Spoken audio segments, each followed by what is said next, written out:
이 시간 함께 보실 하나님 말씀 열왕기하 17장 1절부터 6절까지의 말씀입니다. 구약 성경 590페이지 되겠습니다.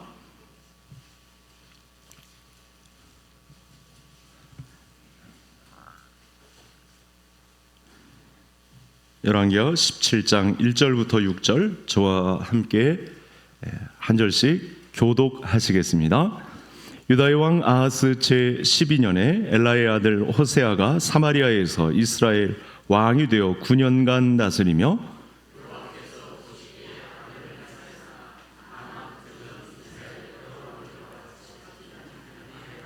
아수르의 왕 살마네셀이 올라오니 호세아가 그에게 종이 되어 조공을 드리더니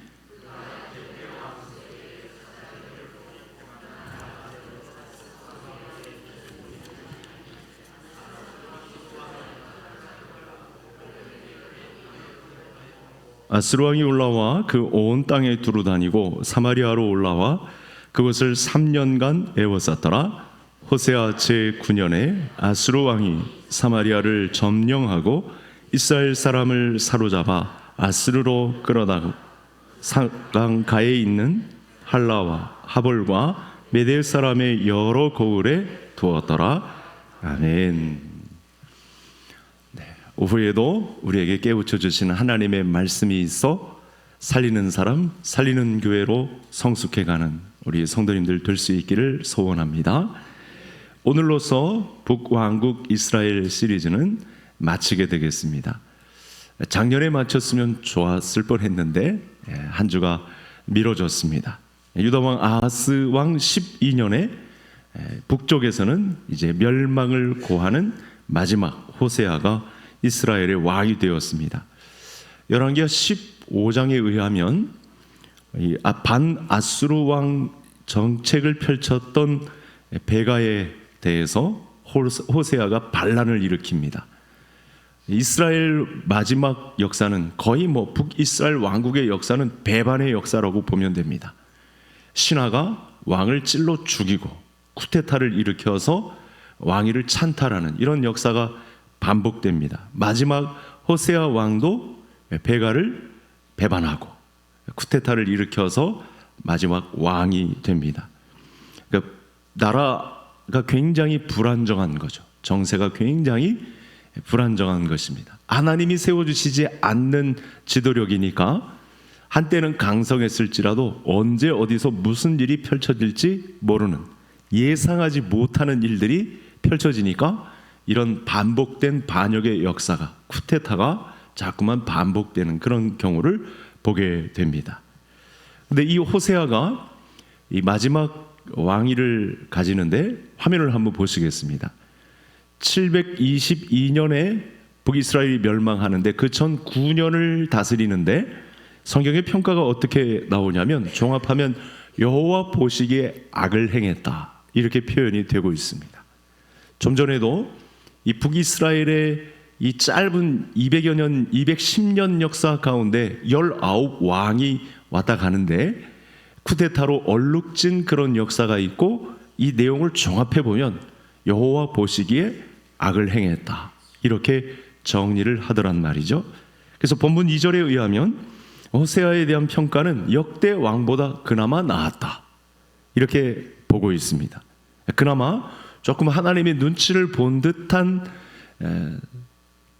시간이 있었는데 그러나 그도 역시 금방 이내 이 아수르에 저항하고 하나님을 섬기는 눈치를 좀 살피는가 했더니 그도 역시 멸망을 당하는 그것도 마지막 왕으로서 치욕적인 역사에 닫히는 그런 현장의 중심에 서 있는 그런 호세아 왕을 보게 됩니다.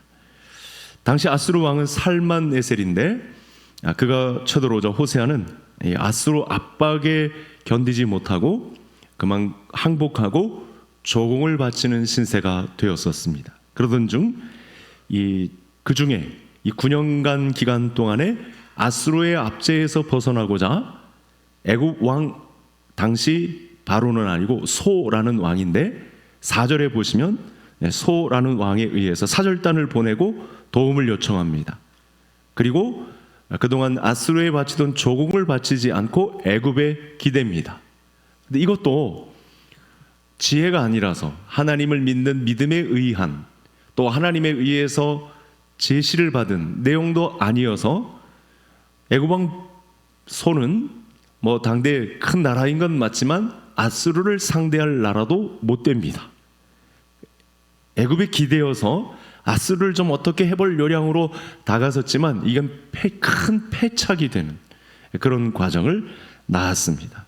애굽은 국력이 이미 많이 시들었습니다. 그래서 북이스라엘을 도울 여력이 없는데 우상을 섬기는, 그래서 하나님의 말씀과 가깝게 지내지 않는 가운데 어디서 지혜를, 어떤 전략을 짜낼 방책이 없으니까 그만 이 아수르에 의해서 멸망당하게 되는 기사가 본문 안에 실려 있는 것이죠. 그래서 이 말씀을 듣는 시간 동안 저와 성도님들이 왜 이렇게 한 해의 첫 오후 예배를 또 드리면서 우리가 왜 이 자리에 나올 수밖에 없는가를 잘 포착하셔야 되겠습니다. 당시 정보력은 대단했습니다. 아수르의 살만에셀은 이 사실을 알고 사마리아로 병력을 보냅니다. 쳐들어와서 사마리아를 일단 감옥에 가두게 되고 사마리아 성을 3년간이나 에워싸는, 아수르의 이 제국의 군사력에 의하면 이스라엘은 그야말로 이 대학생 앞에 이제 벌벌 기는 유아에 불과한 그런 국력인데, 그래도 3년간이나 에워쌀 수밖에 없는, 마지막까지 버티고 있는 그런 경우도 보게 됩니다. 이건 하나님을 믿는 여파가 아직 이렇게 성경에 기록된 역사에 이스라엘이 자리 잡고 있는 그 여파로 그나마 그래도 3년간이나 버티고 있는, 그래도 여호와의 이름을 알기 때문에 하나님께서 잠시 또 그렇게 봐준 사실 때문에 3년간이나 에워싸는 그런 마지막 순간을 보여주었다, 이렇게 보시면 되겠습니다. 그리고 이 9년 기간이 끝나고 아수르는 이 이스라엘 백성들을 다 잡아다가 여러 큰 도시에 배분하고 강제 이주시키는 이런 일까지 펼쳤습니다. 고대 사회는 이 주먹이 또 힘이기 때문에 그들을 잡아다가 노예로 팔고, 또 그들의 이 노동력을 사용해서 또 아수르의 국력을 키우게 되는 일거양득의 기회가 될 수 있기 때문에 북이스라엘 사람들을 다 잡아다가 거의 그 남아서 거기에 농장을 지키는 사람들만 거의 남아 있을 정도로 하고, 모든 사람들은, 고급 인력들은 다 잡아가게 되어 각 도시에 거주하게 하는 이주 정책을 펼치고 있는 그런 모습을 보게 됩니다. 이러면서 이스라엘 역사는 역사에서 사라집니다. 나중에 뭐 따라오는 사람이 있었는지에 대한 부분은 자세하게 언급은 없고 여기서 이스라엘 역사는 마감하게 됩니다. 사마리아 성이 3년이나 버텼다. 이건 난공불락의 성이었음을 알 수 있는데, 성경을 묵상한 한 화가가 그린 그림을 한번 보겠습니다. 잠시 지나가면서 왜 3년이나 에워쌌을까? 아수르의 국력이면 당장에 멸망시킬 수도 있었을 텐데 왜 그랬을까? 사마리아 성이 고고학 증거에 의하면 이렇게 난공불락의 성이었음을, 언덕에, 예루살렘도 저 정도는 아닌데 사마리아 성이 이렇게 금방 허물어뜨리기에는 굉장히 견고하고, 또 그동안 북이스라엘의 경제력이 받침이 되어서 함부로 그 성을 점령할 수 없을 정도의, 금방 무너뜨릴 수도 있었을 텐데 알고 보니까 너무 견고한 성읍이어서 이 아수르 제국을 상대할 만큼의 국력을 갖춘 민족이 북이스라엘이었다. 거기선 하나님께서 주신 믿음의 혜택도 있었는데 이걸 잘 사용하지 못했다는 측면에서 한번 그림을 고하고, 이제 210년 만에 북이스라엘은 역사에서 722년에 멸망하고 흔적 없이 사라지는 그런 결과를 낳았습니다. 자, 멸망 직전의 이스라엘은 아수르와 애굽에 줄타기를 합니다. 아수르에 기댔다가 또 중간에 아수르를 배반하고 애굽에 기댔다가 그런데 거기서 얻은 결론은 그 나라들은, 세계 최강국들은 그들의 힘이 될 수가 없었다. 기댈 만한 능력도 없었다. 그래서 마침내 이스라엘은 기댈 곳 없는 결과 그들은 추락하고 말았다. 이유는 하나님을 예배하는 삶을, 하나님을 경외하는 삶을 버렸기 때문에 이와 같은 결과를 맞이할 수밖에 없었다는 것이 역사의 고증입니다. 그래서 오늘 본문 안에는 이 역사의 교훈을 삼고자 이스라엘이 멸망 이유가 무엇인가에 대해서 자세하게 기록하고 있습니다. 비교적 전체 내용이 다 왜 이스라엘이 멸망했는가에 대한 기록을 써놓고 있습니다. 그래서 마지막 북이스라엘 왕국에 대해서 우리가 살펴볼 때 성경이 기록한 이 내용을 저와 성도님들이 잘 새겨 들어야 합니다. 우선 첫 말씀을 한번 보시겠습니다. 같이 17장 7절 그리고 12절 다 같이 읽겠습니다. 이 일은 이스라엘 자손이 자기를 애굽 땅에서 인도하여 내사 애굽의 왕 바로의 손에서 벗어나게 하신 그 하나님 여호와께 죄를 범하고 또 다른 신들을 경외하며 또 우상을 섬겼으니 이는 여호와께서 그들에게 행하지 말라고 말씀하신 일이라. 우리가 1절부터 6절에 보면 그 역사에 대한 대략 설명을 하고 누가 어떻게 배반을 하고 바뀌었는지에 대한 설명을 하고 7절부터 무려 12절, 우리가 7절과 12절만 보았지만 그 안의 내용이 왜 북이스라엘이 멸망할 수밖에 없었는가에 대한 이유를 자세하게 기록해 놓았습니다. 이게 반복되죠. 그래서 7절을 보시면 죄를 범하고 또 다른 신들을 경외하며, 경외의 대상은 하나님뿐이신데 다른 신들을 섬기고 그에게 경외합니다. 헛된 우상에 기대고 헛된 신들을 섬기고 헛된 우상을 마치 하나님 경외하듯 그에게 가서 경외하는 이런 태도를 보였습니다. 반복되죠. 우상을 섬겼으니, 섬김의 대상은 오직 하나님 한 분만 섬김의 대상인데 우상에 기대는 모습을 보였기에 북이스라엘은 멸망할 수밖에 없었다. 이스라엘 백성들이 그동안 하나님의 어떤 혜택을 보았냐면 이집트에서 노예 생활에서 벗어나 자유로운 신앙생활을 할 수 있는 가나안 땅으로 이전시켜 주신 놀라운 하늘의 선물이 있었음에도 불구하고 나오면서부터 송아지를 하나님이라고 하고 금송아지 신상을 만들어서 이것이 하나님이다, 우리를 애굽에서 건져준 신이다, 이렇게 하면서 이 이방 민족의 가나안 땅에 정착해서는 그들이 섬긴 이방 민족의 풍습을 쫓아서 그 땅의 우상을 경외하고 그 우상을 섬기는 태도를 보입니다. 무려 이 기간이 몇 년? 210년. 여로보암 때부터 시작된 호세아 왕까지 210년의 기간 누가 참고 계시죠? 하나님이 참고 계십니다. 길이 참고 계시는 거죠. 이 정도면 결혼한 날 그 당일날에 이혼 선언을 해도 아무렇지 않을 그런 단서가, 조항이 경외와 섬김이란 단어에서 금방 탄로났는데 무려 210년이나 참고 끝까지 참았다는 사실이 바로 여로보암 때부터 예수님 오시기 전 722년까지 210년간의 기간을 길이 참으신 하나님의 사랑이 또 나타났다는 것입니다. 여러분 잘 생각해 보시죠. 누가 강할까요? 그동안 역사 속에서 누가 강할까? 쫓아내신 이 하나님이 강하냐? 아니면 쫓겨난 우상이 강하냐? 당장 가늠해 볼 수 있잖아요. 그렇죠? 얼마나 어리석은지 모릅니다.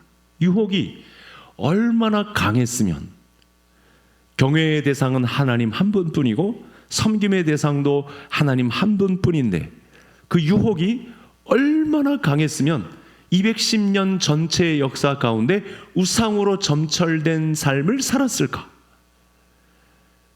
하나님이 길이 참으시는 중에 그들을 그냥 두고 보실 수밖에 없었을까? 그동안 북이스라엘을 살펴보면서 왜 그 유혹이 강했는가에 대해서 살펴보았죠. 쉽게 얘기하면 이렇습니다. 다른 남자들의 모양이 본 남편보다 더 좋았던 거예요. 과거 옛적에 수많은 남자들과 어울렸던 그 남자들이 생각나서 지금 결혼 관계 안에 있는데 이 결혼 관계를 파괴하고 다른 남자들을 쫓아서 사는 그 달콤함이, 그 연애 기간이 너무 좋아가지고 본 남편을 섬기지도 않고 본 남편을 존경하지도 않고 다른 남자들을 찾아 그들과 어울리는 것을 즐겨했다. 호세아서는 이렇게 기록하고 있습니다. 죄가 무서운 이유가 있습니다. 오늘 본문의 교훈을 보면서 죄가 무서운 것은 점진적으로 파고든다는 것입니다. 처음에는 티가 안 나게, 이게 죄를 짓는 것인지 짓지 않는 것인지도 모를 기준을 가지고 저와 성도님들에게 덤벼든다는 것입니다. 북이스라엘의 경로가 그랬고 전체 이스라엘 역사 사사기 때도 마찬가지고 이 신약 시대도 고린도 교회를 비롯한 신약 시대 초대 교회도 마찬가지입니다. 북이스라엘의 시작에는 열정이 있었습니다. 정의감에 불타는 여로보암 왕으로부터 이 부패한 솔로몬의 왕국을 우리가 벗어나서 우리끼리 하나님을 정당하게 예배하고 출발하자, 그런 정의감에 불타는 그런 의가 있었습니다. 근데 얼마 가지 않아서 죄는 눈덩이처럼 점진적으로 불어나기 시작합니다. 왜냐하면 북이스라엘의 각 성도들이 죄를 점진적으로 하나씩 조금씩 허용했기 때문에 그렇습니다. 이 기사를 적어놨어요. 한번 화면을 보시겠습니다. 같이 읽겠습니다. 이스라엘의 자손이 점차로 불의를 행하여 그 하나님 여호와를 배역하여 모든 성읍의 망대로부터 견고한 성에 이르도록 산당을 세우고 모든 산 위에와 모든 푸른 나무 아래에 묵상과 아세라상을 세우고, 여기 분명히 기록되어 있죠. 점차로 불의를 행하여. 여보, 이 정도는 괜찮지 않을까? 이 정도의 술은 괜찮지 않을까? 이 정도의 좀 삐딱함은 하나님도 눈 감아 주시지 않을까? 이 정도의 죄악은 하나님도 눈 감아 주실 거야. 이렇게 시작되었습니다. 이 정도는 허용하시겠지. 이렇게 점차적으로, 점진적으로. 그리고 푸른 나무 아래 이 구절은 모든 신학자들이 음행과 관련 짓습니다. 아까도 말씀드렸듯이 정상적인 결혼 관계를 벗어나 다른 남자들을 연애하고 싶은 그 마음이 북이스라엘에 불같이 타올라서 실제로 호세아 남편을 버리고 다른 남자들, 한 남자도 아니고 여러 남자들을 옮겨가면서 그들과 연락을 즐긴 결과 그 멸망을 자초할 수밖에 없는 상태에 이르렀다라고 바로 이 17장 안에 분명히 기록을 해놓고 있습니다. 그래서 11절에 보면 하나님을 경노하게 해서 하나님의 다른 이름인 여호와, 전쟁을 불사하고서라도 이 문제를 고치겠다고 덤벼드는 하나님의 다른 이름인 여호와를 동원해서 경노하게 된 결과를 낳았다. 이렇게 성경이 기록하고 있습니다. 북이스라엘의 마지막 역사적인 순간인 만큼 우리에게 다가오시는 하나님의 경노도 대단합니다. 여호와란 이름이 성경에 등장하면 우리도 자동 반사적으로 긴장해야 됩니다. 하나님이 화가 나신 것입니다. 화가 어떻게 결론을 맺죠? 북이스라엘의 멸망을 가져왔다는 거예요. 그 시작 단초가 어땠죠? 점진적으로 이게 죄가 될까? 그렇게 허용했다가 이게 무슨 죄가 되겠어? 이 정도야 뭐, 이까지 정도야. 이런 데에서 눈덩이처럼 불어난 죄악을 끊지 못한 결과 멸망을 가져왔다고 합니다. 하나님은 애굽으로부터 이스라엘 백성들을 구원해내시고 언약을 맺으시고 함께 신방을 차릴 가나안 땅, 이걸 선물해 주셨고 하나님의 백성답게 살 수 있도록 계명도 주셨는데 이 언약을 저버렸습니다. 이 계명은 어려운 것도 아니었습니다. 오직 남편만 바라보고 그를 의지하고 그 말씀, 그 약속을 되새기며 기도하며 같이 믿음 안에 식구들과 예배하며 교제하며 살면 되는 것이었습니다.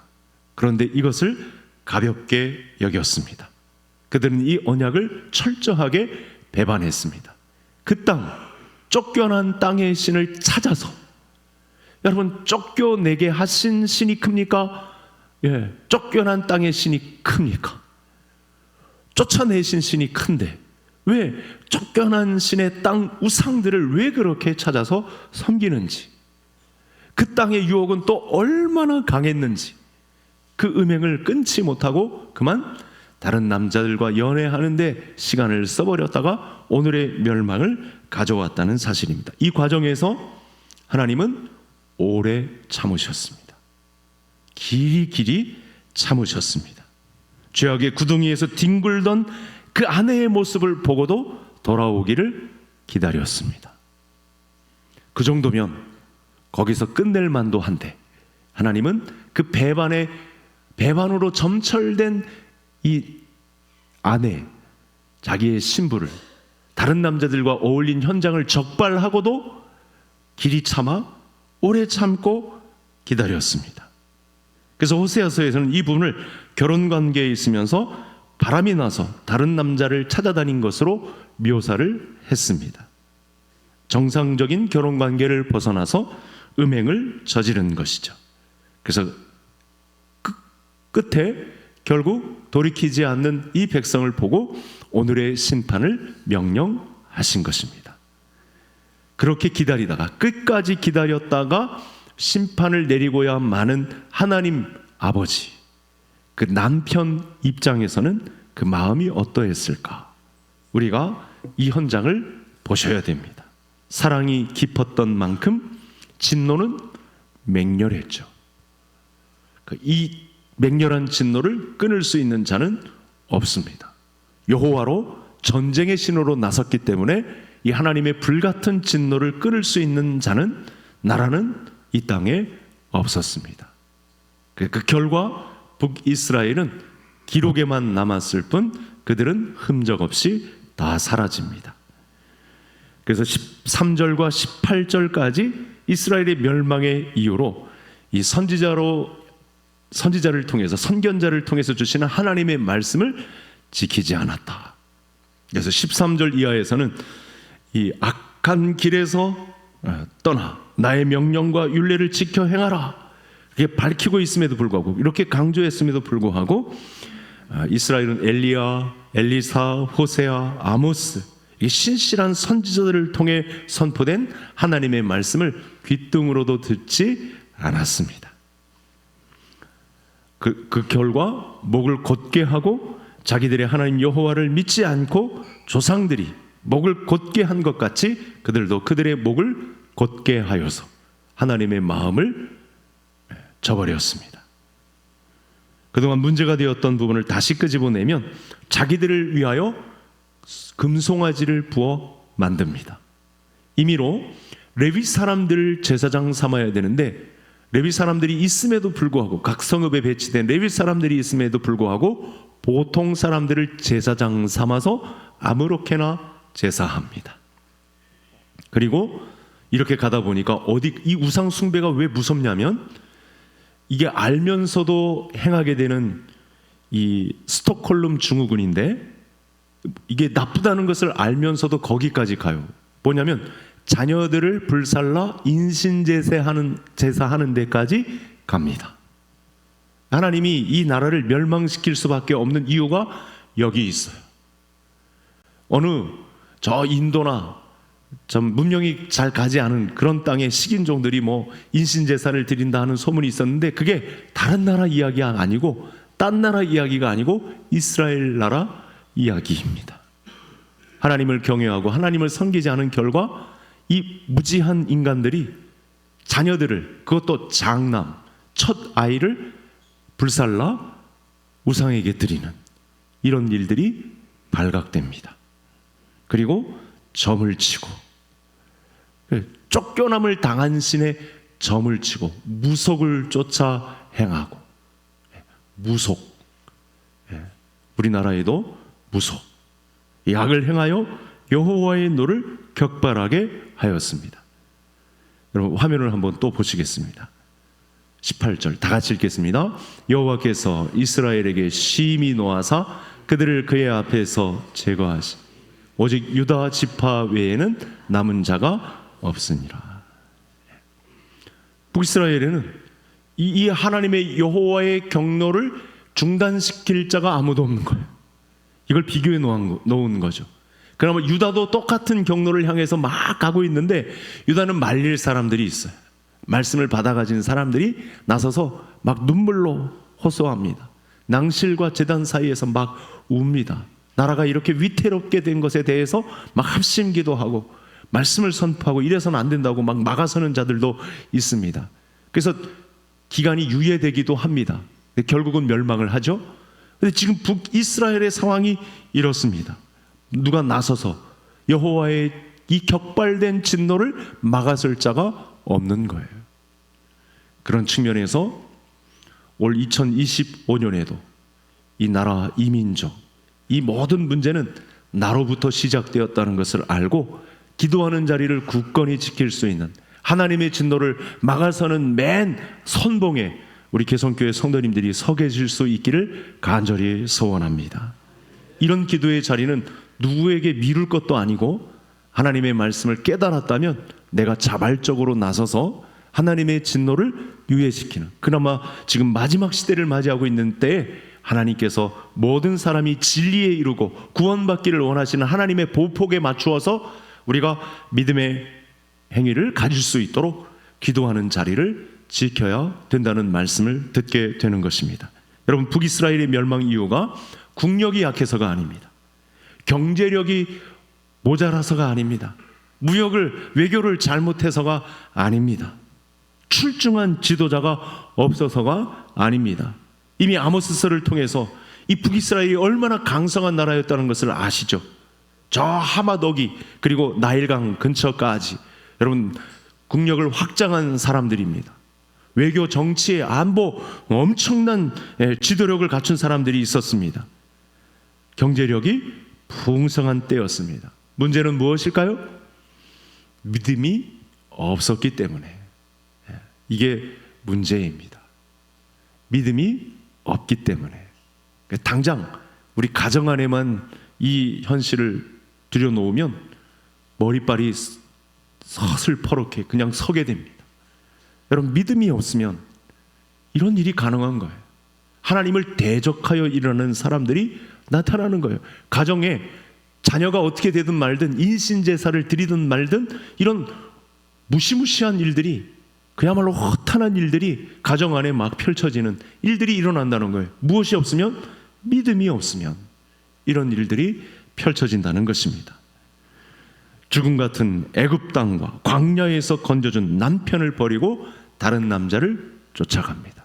이것이 이스라엘을 바라보시는 남편 대신 하나님의 선포입니다. 따라서 북왕국 이스라엘의 마지막 멸망 모습을 바라보면서 우리가 정리해야 되는 것은 믿음의 길에 다시 들어서는 것입니다. 진리에 의한 믿음의 길로 저와 성도님들이 그 자리에 서야 한다는 사실입니다. 사마리아 성과 같은 난공불락의 성을 세우면서 무역도 잘하고 경제도 잘하는 이런 세상의 성공병으로 바벨탑을 쌓는 것이 중요한 것이 아니고 믿음의 성을 구축하는 것이 중요하다. 우리의 부함이나 학력이나 배움이나 정치력이나 명예로움이나 이게 중요한 게 아니고 우리의 믿음을 강성하게 키우는 것이 중요하다. 이게 북이스라엘의 멸망과 아울러 우리에게 주시는 놀라운 교훈이 됩니다. 북왕국 이스라엘을 살펴보면서 내린 결론입니다. 사람은 불의하지만 하나님은 끝까지 의로우셨습니다. 그 참은 기간도 엄청납니다. 끝까지 영원히 참으실 하나님이신데 오늘의 말씀은 북이스라엘의 멸망으로 문을 닫습니다. 사람은 언약에 불성실하지만 하나님은 약속에 신실하시죠. 그래서 하나님은 불의하고 이 불성실한 사람을 의롭고 신실한 사람으로 새롭게 하려는 의도를 오늘날도 멈추지 않습니다. 그 일을 멈추지 않으려고 누구를 보내주셨습니까?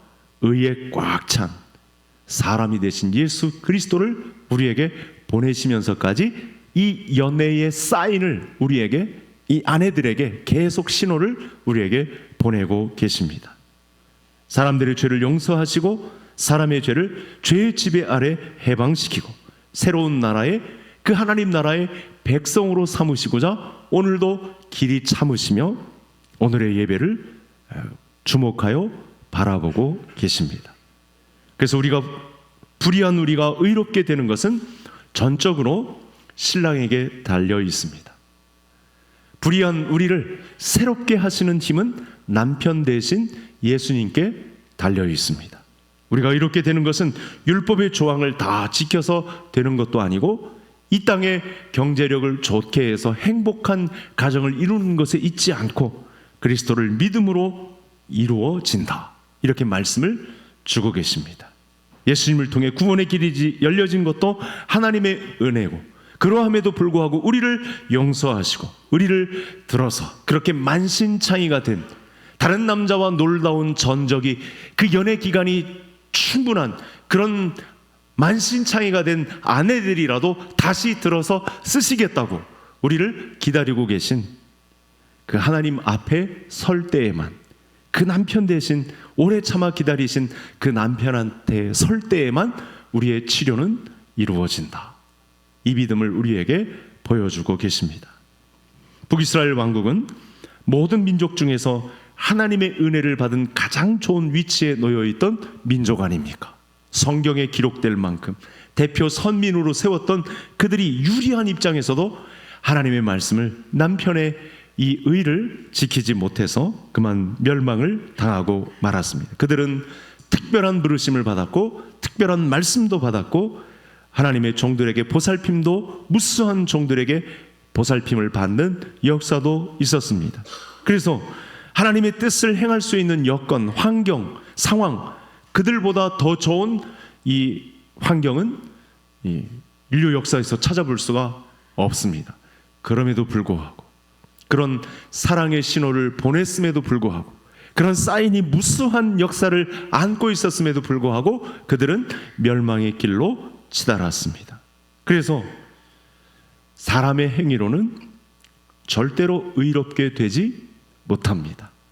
우리가 하나 기댈 것은 이스라엘의 역사를 보면서 우리를 의롭게 하시는 분은 이미 그런 과거 전적, 이 다른 남자들과 행음한 전적이 있는 우리들이라도 고쳐서 다시 쓰시겠다고 하시는 하나님의 은혜로만 우리가 다시 서게 될 줄로 믿으시기를 바랍니다. 이게 신약성경 로마서에 나타난 하나님의 의의 현장입니다.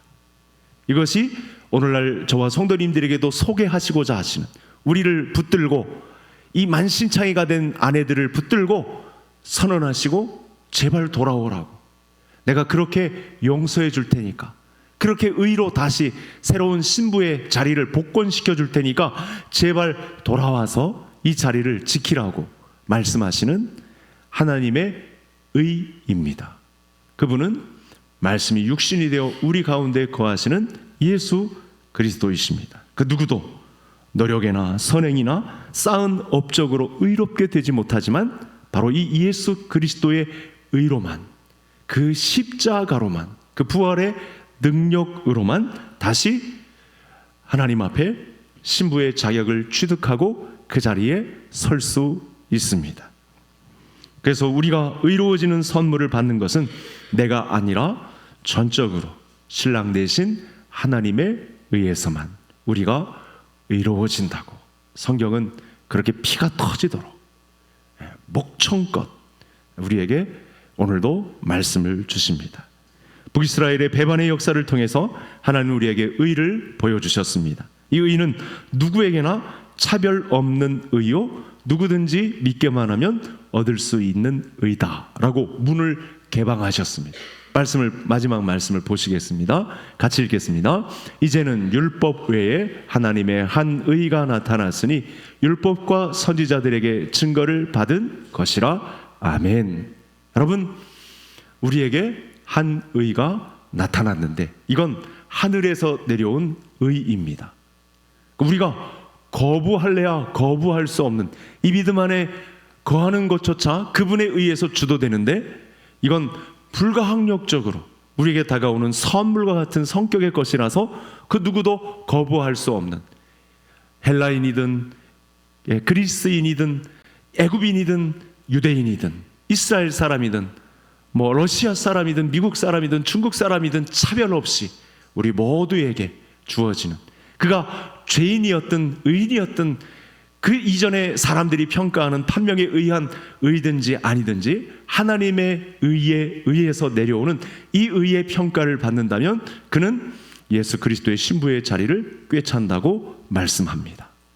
여러분, 이렇게 침 튀기도록 이야기하면 고개를 좀 이렇게 끄덕이셔도 됩니다.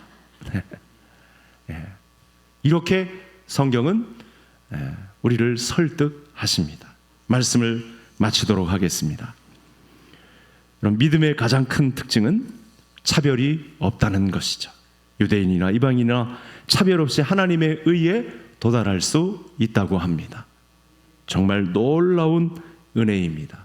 그런데도 한번 마지막에 살펴볼 것은 우리가 얼마나 미련한지, 서로 비교하면서 서로가 잘났는지 못났는지 비교하면서 막 교회 안에서도 싸웁니다. 제가 그랬잖아요. 지지난번 교회에서 꽈리 고추에 볶느냐 된장에 멸치를 볶느냐 가지고 여전도회가 막 붙어서 오전도회하고 육여전도회 회장님이 붙으니까 여전도회 회원들도 막 싸웠습니다. 그러나 우리의 자랑과 교만은 하나님 앞에 아무 소용이 없습니다. 하나님의 은혜로 의롭게 되었으니 우리가 취할 수 있는 태도는 그 은혜를 감사함으로 받겠습니다. 이 겸손밖에 없는 줄 믿으시기를 바랍니다. 이제 우리의 남은 시간은 하나님으로부터 온 의의 주체이신 예수 그리스도를 힘입어서 믿음의 교회를 이루는 것이죠. 그 교회가 우리 개성교회가 되어야 할 줄로 믿습니다. 우리 함께 기도하겠습니다.